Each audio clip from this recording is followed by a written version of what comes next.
Hello everyone! Welcome po to our Buhay Buntis channel.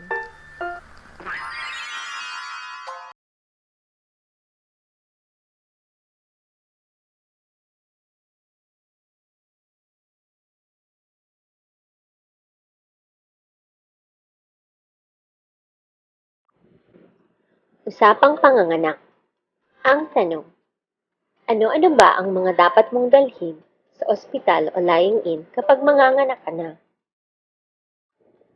Kailan ka manganganak? Malapit na ba?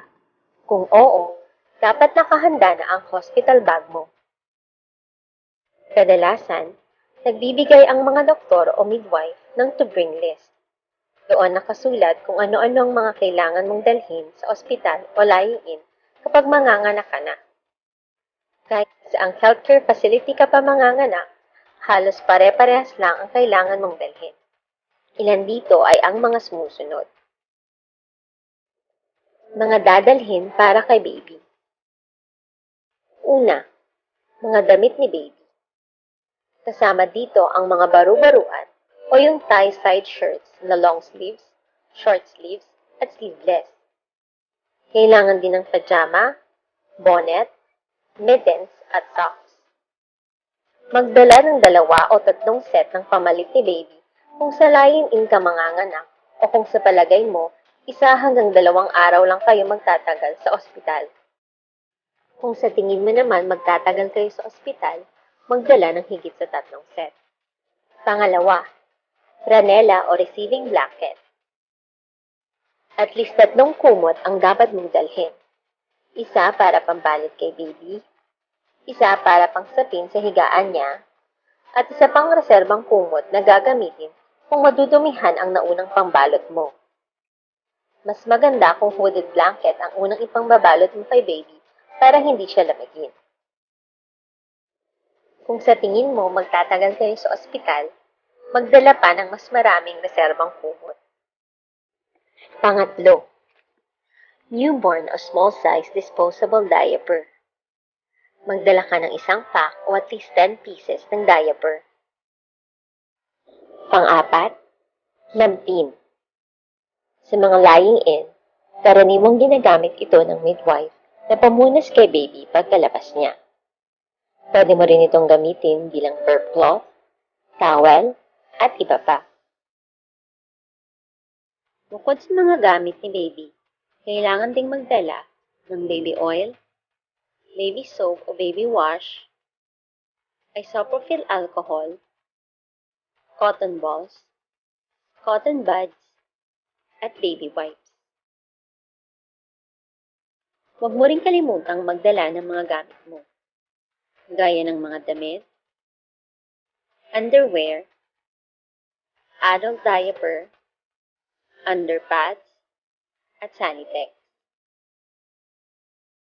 Magdala rin ng towel, sabon, toothbrush, toothpaste, at supply. Huwag mo rin kalimutan ang mga mahahalagang dokumento, kagaya ng prenatal records, health plan records gaya ng PhilHealth ID at MDR, valid ID ng nanay at tatay, at marriage certificate. Ilang mga paalala sa pagpapak ng mga dadalhin sa ospital o lying-in. Una, huwag na po magdala ng masyadong marami o malalaking pack ng baby wash, shampoo, alcohol, wipes, cotton balls o cotton buds. Lalo lang pong lalaki at bibigat ang hospital bag niyong bibit-bitit at maaari rin pong maiwan o mawala lang ang natitirang essentials na hindi magagamit. Mainam po kung ang mga damit at gamit ni baby ay nakapack na by set at by day.